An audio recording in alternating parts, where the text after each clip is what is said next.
पाहत आहात Loksamiksha news network आणि या आहेत आजच्या सुपरफास्ट न्यूज।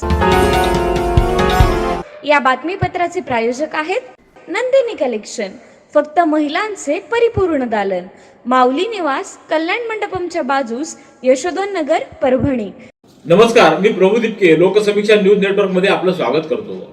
आपण पाहत आहात परभणीचं एकमेव बातमीपत्र Loksamiksha superfast. Red Apple exclusive MIDC परिसर परभणी। आज ख्रिसमस निमित्त पूर्णा शहरातल्या मेथोडिस्ट चर्चमध्ये नाताळ सणाच्या निमित्तानं विशेष प्रार्थना, धार्मिक आणि सांस्कृतिक कार्यक्रमाचं आयोजन करण्यात आलं।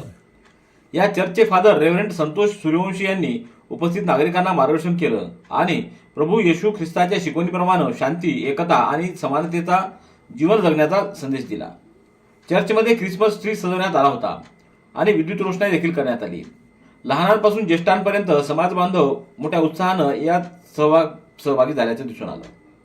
तर यावेळी राजेंद्र आल्हाड, सॅमसन, जेम्स पडोळे, विकी आलाड, रवी पडोळे, एस मस्के, साहेबराव पिल्लेवाड, वर्षा पाडोळे, सुधा सुनकुरे, जॉन्स कुरकुरी, बेंजामिन कुरकुरी, साई लिमलू, जय तिमंथी, अंशिका लिमलू, सिंड्रेला वाघमारे, आशिष खरे, साक्षी खरे, डेव्हिड जेम्स आदी सहभागी झाले होते। तर नाताळ सणानिमित्त चर्चमध्ये विद्यार्थ्यांना शालेय साहित्याचं मोठ्या प्रमाणात वाटप करण्यात आलं। सोनपेठ शहरातील तरुण क्रिकेट खेळताना दर्जेदार व अत्याधुनिक सुविधा उपलब्ध करून देण्याच्या उद्देशानं उभारण्यात येत असलेल्या श्री छत्रपती संभाजी महाराज क्रिकेट टर्फची पाहणी आमदार राजेश विटेकर यांनी आज 25 डिसेंबर रोजी केली। यावेळी माजी नगराध्यक्ष चंद्रकांत राठोड, ॲडव्होकेट श्रीकांत विटेकर, दिगंबर भाडुळे, रामभाऊ नवले, कल्पेश राठोड, अमर वडकर, बळीराम काटे, निलेश राठोड, गौतम मुंडे, विलास भाग्यवंत, महादेव काकडे, अशोक भुसारे यांच्यासह अन्य मान्यवर उपस्थित होते। पीक विम्यासाठी परभणी येथील कृषी अधीक्षक कार्यालयात करण्यात आलेल्या आंदोलनाच्या अनुषंगानं शेतकरी चळवळीच्या कार्यकर्त्यांवर सन 2019 मध्ये गुन्हे दाखल झाले होते। न्यायालयीन तारखांना सतत गैरहजर राहिल्यानं संबंधित कार्यकर्त्यांच्या विरोधात अटक वॉरंट काढण्यात आलं होतं। 24 डिसेंबर रोजी सर्व कार्यकर्ते जिल्हा न्यायालयात उपस्थित राहिले। न्यायालयात हजर राहून त्यांनी जमानती करून घेतल्या। यावेळी शेतकरी चळवळीचे नेते माऊली कदम आर्वीकर, डॉक्टर सुभाष कदम, विश्वंभर गोरवे शेळगावकर, हेमचंद्र शिंदे राजूरकर यांच्यासह अटक वॉरंट असलेले भानुदास शिंदे, रोहिदास भडके, विष्णुपंत भोसले, ज्ञानोबा जोगदंड हे उपस्थित होते। तर जमानती प्रक्रियेसाठी खटिंग, भरत इंदुरवाड, श्याम भोसले, आप्पासाहेब भोसले, गोरवे, कृष्णा जाधव, शिवानंद जाधव, अशोक अंदुरकर, सतीश गोरवे आदींची उपस्थिती होती। गंगाखेड शहराच्या मुख्य रस्त्यासह विविध भागांमध्ये कॅफे हाऊस व चायनीज हॉटेल्स मोठ्या प्रमाणात सुरू झालेली असून या ठिकाणी ग्राहकांना तथाकथित प्रायव्हसी दिली जात असल्यानं गैरप्रकारांना खतपाणी मिळत आहे। त्यामुळे अशा कॅफे हाऊसमधील प्रायव्हसी अड्डे तातडीनं बंद करून शहरातील रोड रोमिनोवर कठोर कारवाई करावी अशी मागणी काँग्रेसचे तालुकाध्यक्ष गोविंद यादव यांनी पोलीस निरीक्षकांकडे केली आहे। या संदर्भात यादव यांनी आज पोलीस निरीक्षक श्रीकांत डोंगरे यांची भेट घेत त्यांना लेखी निवेदन सादर केले। त्याद्वारे शहरातील अनेक कॅफे हाऊसमध्ये आवश्यकता नसताना छोट्या केबिन तयार करून त्यांना पडदे लावण्यात आले असून या केबिनमध्ये अश्लील चाळे तसेच अवैध नशापान केल्याचे प्रकार घडत असल्याचं देखील त्यांनी या निवेदनात नमूद केलंय। सततचे दवाखाने करून कंटाळलात? आता शेवटचा उपाय। डॉक्टर गोविंद कामटे यांचे बालाजी आयुर्वेदिक निसर्गोपचार केंद्राला भेट द्या। शुगर, मूळव्याध, ॲलर्जी, सोरायसिस, गजकर्ण, दमा, लठ्ठपणा, गुडघेदुखी, कंबरदुखी, वात, गाठीचे आजार, लकवा, केस गळणे, मूतखडा, सफेद डाग यांसारख्या जुनाट आजारांवर खात्रीशीर उपचार केले जातात। दारू सोडवण्यासाठी विशेष उपचार उपलब्ध। संपर्क डॉक्टर गोविंद कामटे, आयुर्वेद विद्याविशारद, बालाजी आयुर्वेदिक निसर्गोपचार केंद्र, तलाठी कार्यालयाच्या बाजूला, वसमत रोड, परभणी। संपर्क 9921691008। पूर्णा ताडकळस मार्गावर कानडखेड शिवारामध्ये बळीराजा साखर कारखान्यासमोर आज दुपारी 1:45च्या सुमाराला दुचाकी आणि ट्रॅक्टरचा भीषण अपघात झाला। या अपघातात दुचाकीस्वार युवकाचा जागीच मृत्यू झाला आहे। मृत युवकाचं नाव ज्ञानेश्वर सटवाजी बोकारे असं असल्याची माहिती मिळाली आहे। ज्ञानेश्वर बोकारे हे दुचाकीवरून आपल्या गावाकडे जात असताना साखर कारखान्यासमोर ट्रॅक्टरनं त्यांच्या दुचाकीला जोरदार धडक दिली। अपघाताची तीव्रता मोठी असल्यानं त्यांचा जागीच मृत्यू झाला। या अपघातामध्ये घटनेची माहिती मिळताच पूर्णा पोलीस ठाण्याचे पोलीस निरीक्षक विलास गोबाडे व कर्मचाऱ्यांनी तात्काळ घटनास्थळी धाव घेत पंचनामा केला। मृतदेह शवविच्छेदनासाठी ग्रामीण रुग्णालयात पाठवण्यात आला असल्याची माहिती देण्यात आली। पाथरी येथील श्री साई भक्त सेवा मंडळ परभणी आणि श्री साईबाबा जन्मस्थान मंदिरापासून निघालेल्या श्री साईबाबांच्या पादुकाचं आगमन आज परभणी शहरात झालं. यानिमित्त परभणी शहरातील पाथरी रोड इथं रेंगे पाटील ऑटो कन्सल्टन्सी इथं हरिभक्तपरायण बापूसाहेब महाराज खवणे यांचं सकाळी 10 ते 12 या वेळात कीर्तन झालं. यावेळी रामभाऊ रेंगे व आनंदराव यांच्या हस्ते पूजन करून आरती करण्यात आली. मागील 25 वर्षापासून श्री साईबाबाच्या पादुका परभणीत येतात. रेंगे परिवाराच्या वतीनं भक्तिभावानं त्यांचं पूजन केलं जातं. आज पालखीचं परभणी शहरात स्वागत करण्यात येऊन हजारो भाविकांनी रांगा लावून साईबाबाच्या पालखीचं दर्शन घेतलं. तसंच कीर्तन सोहळा समारोप झाल्यानंतर महाप्रसादाचा लाभ हजारो भाविक भक्तांनी घेतला. विद्यार्थ्यांनी वक्तृत्व कलेतून आपलं व्यक्तिमत्व चांगल्या प्रकारे घडवलं पाहिजे असं मत डॉक्टर विवेक नावंदर यांनी व्यक्त केलंय. शहरातल्या बालविद्या मंदिर हायस्कूल इथं बालविद्या मंदिर शिक्षण संस्थेचे संस्थापक मोशे शिवणकर यांच्या जयंतीनिमित्त 24 डिसेंबर रोजी विभागीय वक्तृत्व स्पर्धा संपन्न झाली. स्पर्धेचं हे 50वं वर्ष असल्यानं ते सुवर्ण महोत्सवी वर्ष म्हणून भव्य स्वरूपात साजरं करण्यात आलं. स्पर्धेचं उद्घाटन संस्था सचिव डॉक्टर विवेक नावंदर यांच्या हस्ते करण्यात आलं. कार्यक्रमाच्या अध्यक्षस्थानी उपाध्यक्ष ॲडव्होकेट विलास कोंडुळकर हे होते, तर प्रमुख अतिथी म्हणून संस्था सदस्य पवनकुमार झांजरी व MG विहिटकर यांची उपस्थिती होती.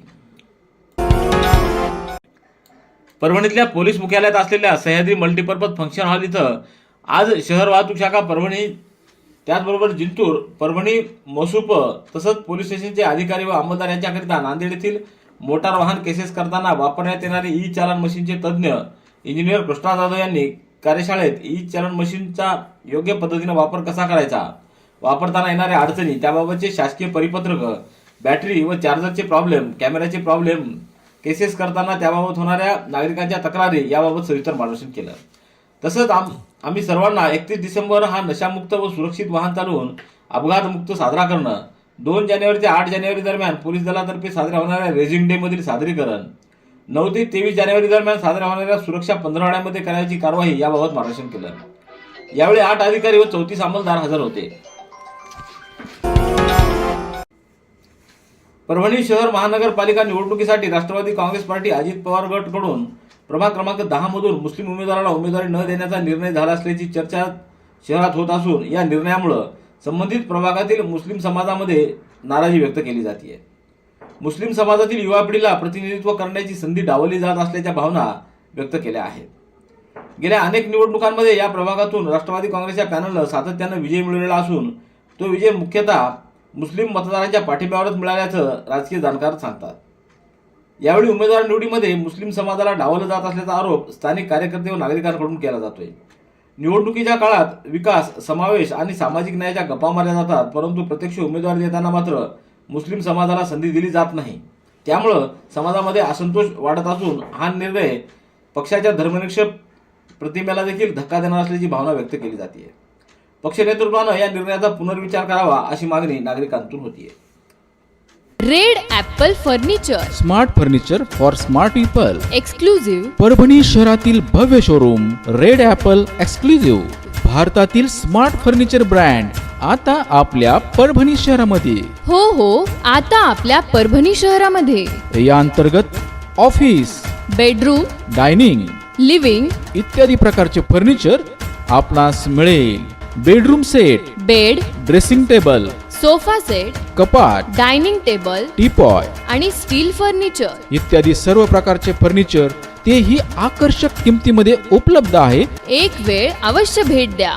रेड ॲपल फर्निचर, MIDC परिसर, भारतीय स्टेट बँकेच्या जवळ, परभणी. सेलू तालुक्यातल्या मोरेगाव येथील दुधना नदी पात्रातून अवैध वाळू उपसा करणारा एक ट्रॅक्टर उपविभागीय अधिकारी प्रतिभा गोरे यांनी 23 डिसेंबर रोजी दुपारी 4च्या सुमाराला खेरडा शिवारातील वालूर मोरेगाव रस्त्यावर कारवाई करून ताब्यात घेतला. दुधना नदी पात्रातून मोठ्या प्रमाणावर वाळू चोरी होत असल्याची माहिती मिळाल्यानंतर उपविभागीय अधिकारी प्रतिभा गोरे आणि वाहन चालक सतीश घुले यांनी गुप्त सापळा रचला. यावेळी वालूर मोरेगाव रस्त्यावरून वाळूनं भरलेल्या भगव्या रंगाचा ट्रॅक्टर जात असताना तो अडवण्यात आला. तपासणी दरम्यान चालकाकडे वाळू वाहतुकीचा कोणताही अधिकृत परवाना नसल्याचं निष्पन्न झाल्यानंतर सदर ट्रॅक्टर जप्त करून तहसील कार्यालयात जमा करण्यात आला. रिपब्लिकन पार्टी ऑफ इंडियाचे राष्ट्रीय अध्यक्ष तथा केंद्रीय मंत्री रामदास आठवले यांचा वाढदिवस हा संघर्ष दिवस म्हणून साजरा करण्यात येतो. आज त्यांच्या वाढदिवसानिमित्त परभणी रेल्वे स्टेशन परिसरातील गोरगरीब व गरजू नागरिकांना थंडीचे दिवस असल्यामुळे उबदार चादरीचं वाटप करण्यात आलं. या चादर वाटप कार्यक्रमाचं आयोजन शहराध्यक्ष भगवान कांबळे यांच्या वतीनं करण्यात आलं. यावेळी DN दाभाडे, जयप्रकाश इंगोले, शेषराव नंद, राहुल शुभगत, SD गायकवाड, सतीश दामोदरे, संजय टेकुळे, श्याम खिल्लारे, बाळासाहेब टोंपे, गोपीचंद वाटुरे, दिलीप खंदारे, नारायण वाघमारे, पंडित टोमके, अरुण गायकवाड आदींची उपस्थिती होती. जिंतूरच्या ग्रामीण रुग्णालयामध्ये 24 डिसेंबर रोजी अपंग बोर्डाचं आयोजन आणि बिनटाक्याचे कुटुंब नियोजन शस्त्रक्रिया शिबिर आयोजित करण्यात आलं. या शिबिरामध्ये अपंग रुग्णांची तपासणी करण्यात आली तर 6 महिलांच्या कुटुंब नियोजन शस्त्रक्रिया करण्यात आल्या. गरजू लाभार्थ्यांनी या शिबिराचा लाभ घेतल्याबद्दल नूतन वैद्यकीय अधीक्षक डॉक्टर संजय मस्के यांनी समाधान व्यक्त केलं. दिव्यांग शिबिर हे महिन्याच्या दुसऱ्या व चौथ्या गुरुवारी संपन्न होतं. तर 24 डिसेंबर रोजी 23 जणांची तपासणी करण्यात आली, ज्यामध्ये 19 पुरुष आणि 4 महिलांची तपासणी करण्यात आली. यासाठी doctor Rupesh Dhamgunde, doctor Sanjay Maske, doctor Parwe, Shrimati Patole आदींनी पुढाकार घेतला.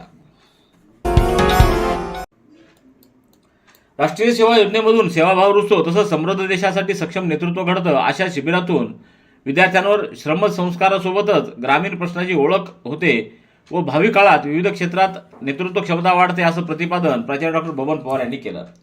शारदा महाविद्यालयाच्या राष्ट्रीय सेवा योजनेच्या वतीनं शाश्वत विकासासाठी युवक, जलसंधारण व्यवस्थापन आणि ओसाड भूमी विकासावर भर या विषयावर विशेष शिबिराचं आयोजन मांडवा इथं करण्यात आलं. कार्यक्रमाच्या उद्घाटनाला अध्यक्ष म्हणून प्राचार्य डॉक्टर बबन पवार हे होते, तर उद्घाटक म्हणून चेअरमन अशोक गुले व प्रमुख अतिथी म्हणून डॉक्टर नितीन बावळे, विष्णुपंत पारदे, ज्ञानेश्वर माऊली आदींची उपस्थिती होती.